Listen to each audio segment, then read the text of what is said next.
வந்து 6 அடி உயரத்துல நிற்கிற கோலத்துல பகவான் இருக்காரு. அமர்ந்த 3 அடி உயரத்துல அமர்ந்த நிலையில பகவான் இருக்காரு. இது ஒரு அழகான அற்புதமான, பகவானை பத்தி தெரிஞ்சவங்களுக்கு தெரியும், பார்த்தவங்களுக்கு தெரியும். நேர்ல பகவான் உட்கார்ந்து இருந்தபடியே இருக்கார். திருவண்ணாமலையில அந்த சன்னதி தெரு வீட்டுல முன்னாடி இருந்து எல்லாருக்கும் இப்படிதான் காட்சி கொடுப்பாரு. அப்படி தத்ரூபமா அடிச்சு தந்தவர் நம்ம சிற்பி சுரேஷ். வாங்க சுரேஷ்.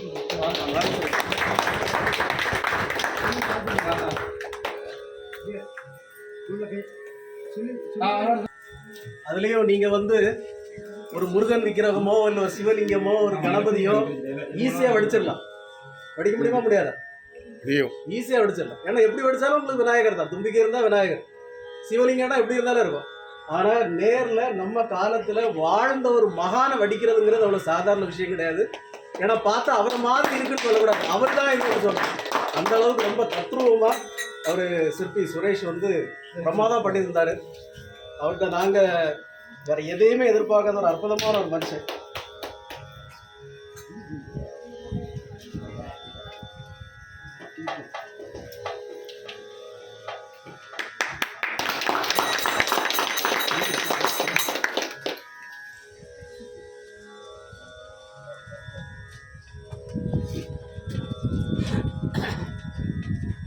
உண்மையா பகவான் யோகிராம் சுரத்குமாருடைய அந்த விக்கிரகத்தை நான் எனக்கு வச்சு வணங்குறதுக்கு தான் நான் அதை மேல செய்வேன்.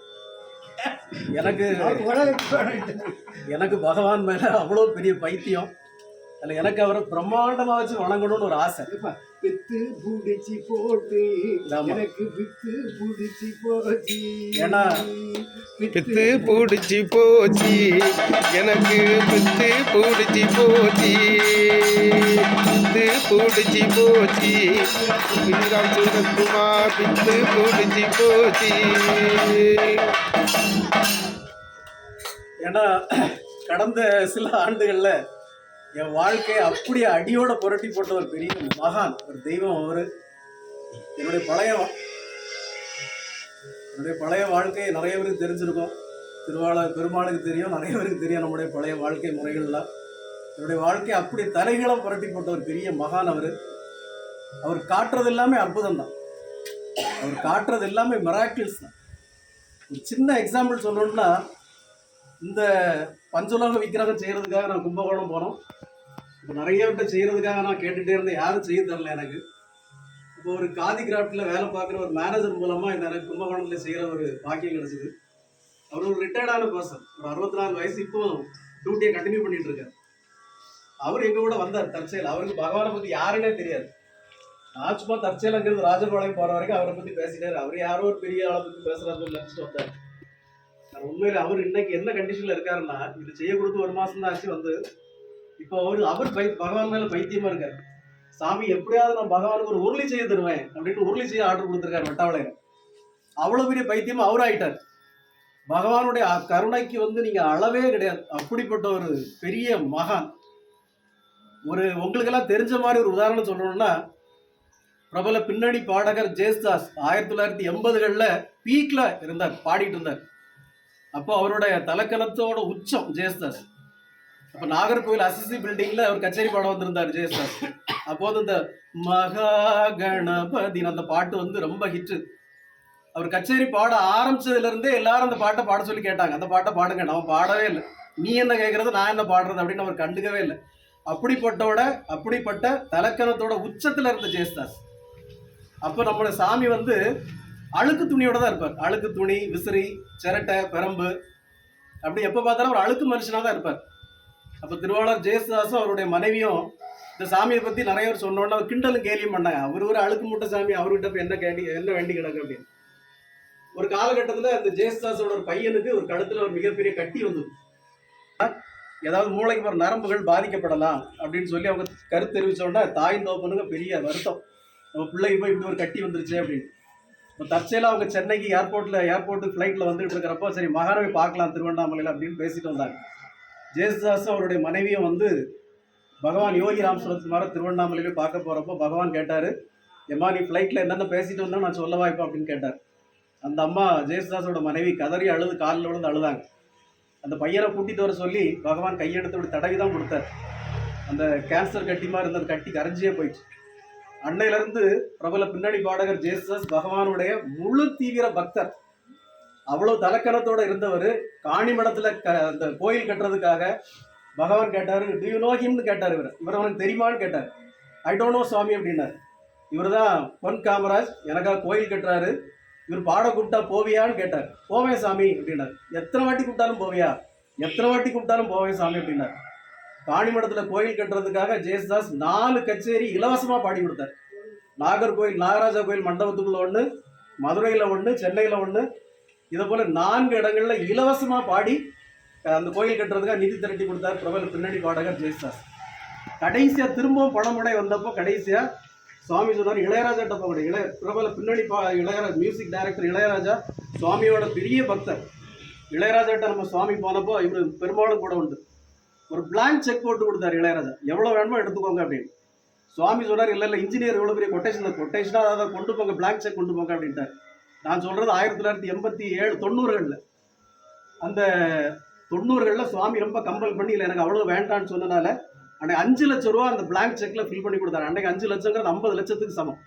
அப்படி இளையராஜா 5 லட்ச ரூபா எழுதி கொடுத்தாரு செக். இது போல் பகவானுக்கு பார்த்தீங்கன்னா டிஎம் சௌந்தரராஜன், முன்னாள் பிரைம் மினிஸ்டர் சந்திரசேகர், நிறைய பேர் பகவானுடைய பக்தர்கள். ஆனால் பகவான் என்ன பண்ணார்னா, மற்ற சுவாமிகளை போல பெரிய மடம் கட்டவோ, இன்ஜினியரிங் காலேஜ் கட்டவோ, மெடிக்கல் காலேஜ் கட்டவோ அப்படியெல்லாம் கட்டி தன்னை பிரபலப்படுத்திக்கிறது. எப்போ ஒரு பாத்திரக்கடை திண்ணையில தான் படுத்திருப்பார். கடைசி சிவகாசியில் சுவாமியை வச்சு கோடீஸ்வரரான பெரிய கோடீஸ்வர முதலாளிகள் எல்லாரும் சன்னதி தெரு வீட்டில் சன்னதி தெருவில் ஒரு வீடு வாங்கி கொடுத்தாங்க. அந்த வீட்டில் தான் படுத்திருப்பார்.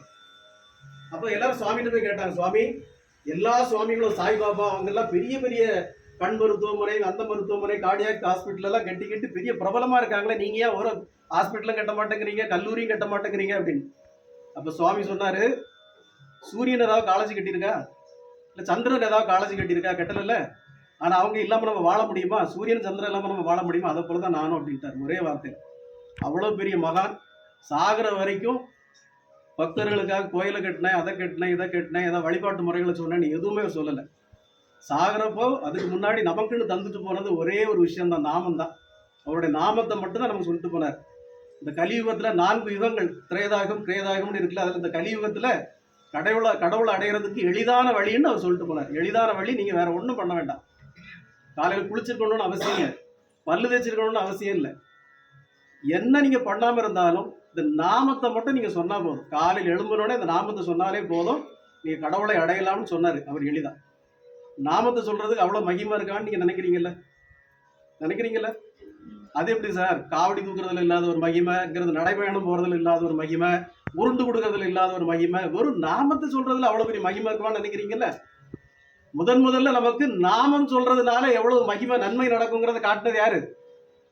ஒரு நாமத்தை நம்பிக்கையோட சொன்னா நமக்கு எவ்வளவு பெரிய நன்மைகள் கிடைக்குங்கிறத முதல்ல வாழ்ந்து காட்டினது யாரு? பக்த பிரகலாதன். பக்த பிரகலாதன் தான் முதல்ல ஹரி ஓம் நமோ நாராயணாங்கிற நாமத்துல ஆணித்தரமா நின்னான். பெத்த தகப்பனே ஹிரண்யாய நமகன்னு சொன்னப்பறம் சொல்ல மாட்டேன்ட்டான். உன்னை இப்ப மலையிலிருந்து தூக்கி போட்டு கொல்லுவேன், ஹரி வந்து காப்பாத்துவான்னு கேட்பான். காப்பாத்துவான் ஹரின்னு சொல்லி காப்பாற்ற விடுவான். அந்த நாமத்தை சொல்றது முக்கியம் இல்லை, நம்பிக்கையோட சொல்லணும். அதை வாழ்ந்து காட்டினது பக்த பிரகலாத். அப்புறம் நாமம் சொல்றதுல முதல்ல ஆதாரமா இன்னைக்கு இருக்கிறது யாரு? ஆஞ்சநேய பருவம். ஆஞ்சநேய ராம மந்திரம் சொன்னதால இன்னைக்கு இருக்காரு. எப்படி இருக்காருன்னா, நீங்க ராமன் இந்த யுகம் இருக்கிற வரைக்கும் ராமன் இருப்பார்ல, அப்ப ஆஞ்சநேயரும் இருப்பார். காரணம் என்ன? அந்த நாமம் சொல்றதுனால. சரி, ராமநாமம் சொல்ற நம்ம என்ன ஆகும்னா, அதுக்கு ஒரு பெரிய எக்ஸாம்பிள் தான் பார்க்கணும். சாதாரண மனுஷனா பிறந்தவர் ராமநாமம் சொன்னதுனால கடவுளா மாறி இருக்க. அப்ப ராமநாமத்தின் மகிமை என்னங்கிறது இதான். மனிதனும் தெய்வமாகலாம். இதுக்கு மேல என்ன வேணும்? ஒரு நாமம் சொல்றதுனால என்ன நடக்கும்? அதிசயம் நடக்கும்னா மனிதனும் தெய்வமாக முடியுங்கிறத காட்டினவர் நம்முடைய யோகி ராம் சுரத்குமார். அவர் சொன்னது ஒரே ஒரு மந்திரம் தான், ஓம் ஸ்ரீராம் ஜெயராம் ஜெய ஜெயராம்ங்கிற மந்திரம் தான். ஏன் ராமநாமத்தை சொல்லணும்? இப்ப நிறைய பேருக்கு அதான் ஒரு சந்தேகம். அது என்ன சாமி, எப்போ பார்த்தா ராமநாமம், ஏன் வேற சாமியே இல்லையா? சிவபெருமான் இருக்காரு, பெருமாள் இருக்காரு, முருகர் இருக்காரு, ஐயப்பர் இருக்காரு, விநாயகர் இருக்காரு. எதனா ராமன் ராமன் ராமன் இருக்கா இல்லையா சந்தேகம்? மிகப்பெரிய சக்கரவர்த்திக்கு மகன் ராமன், மிகப்பெரிய சக்கரவர்த்தி. நாளை காலையில பையனுக்கு முடிசூட்டு விழா, பெரிய பட்டாபிஷேகம் அவருக்கு. நாளை காலையில சந்தோஷமாக படுக்க போறாரு ராமபுரம். ராத்திரி சித்திகாரி போய், உன் பையன் நாளைக்கு நாட்டை ஆளக்கூடாது, என் பையன் பரதம் தான் நாட்டை ஆளணும், உன் பையன் 14 வருஷம் காட்டுக்கு போடணும் போய் வரம் கேட்கிறா தகப்பட்ட. அந்த காலத்துல வாக்கு கொடுத்தா ரொம்ப முக்கியம், வாக்கை காப்பாற்றணும். வேற வழி இல்லாம தகப்பனாரு காலையில் ராமனை கூப்பிட்டு, தம்பி நீ காட்டுக்கு போப்பா 14 வருஷம். சித்தி கேட்கிறா, உன் தம்பி பரத நாட்டை ஆளட்டுன்னு சொன்ன உடனே ராமன் என்ன சொன்னார் தெரியுமா?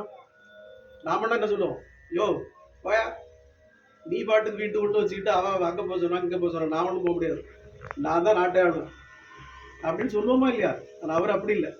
தந்தை கொடுத்த வாக்கை காப்பாற்ற வேண்டியது தனையனின் கடமை இல்லை. எங்க அப்பா ஒரு வாக்கு கொடுத்தா அந்த வாக்கை காப்பாற்றுறது பையனோட கடமை, நான் காப்பாத்துறேப்பா அப்படின்னார். சரி, ராமன் தலையெழுத்து போலாம். இளம் மனைவி சீதை ஏன் போனோம்? அவ பெரிய சக்கரவர்த்திக்கு மகாவ. அவன் என்ன சொல்லலாம், யோ போயா நீ 14 வருஷம் போயிட்டு வா, வந்து வாட்ஸ்அப்ல ஒரு மெசேஜ் போட, நான் திருப்பி வரேன், எங்க அப்பா வீட்டுக்கு போறேன். போயிருக்கலாம்ல. அவ கூடவே இறங்கி போனான். தம்பி லக்ஷ்மணன், அவனுக்கு அப்பதான் கல்யாணம் ஆயிருந்து, அவனுக்கு ஒரு மனைவி இருந்தா ஊர்மிளா. அவன் சொல்லிருக்கலாம்ல, யோ உன் அண்ணன் போறான், வேற வேலை வெட்டி இல்லை, நான் இப்பதான் கல்யாணம் ஆகி வந்திருக்கேன், எனக்கு வாழணும் 14 வருஷம், எனக்கு குழந்தை குட்டி எல்லாம் பெற்றுக்கணும், நீ எங்கே போற, பேசாம வீட்டுக்குள்ள வரியா அப்படின்னு சொல்லிருக்கலாம்ல. அவளும் நீ போயிட்டு வா அப்படின்னா. தம்பி பரத அவர் அண்ணா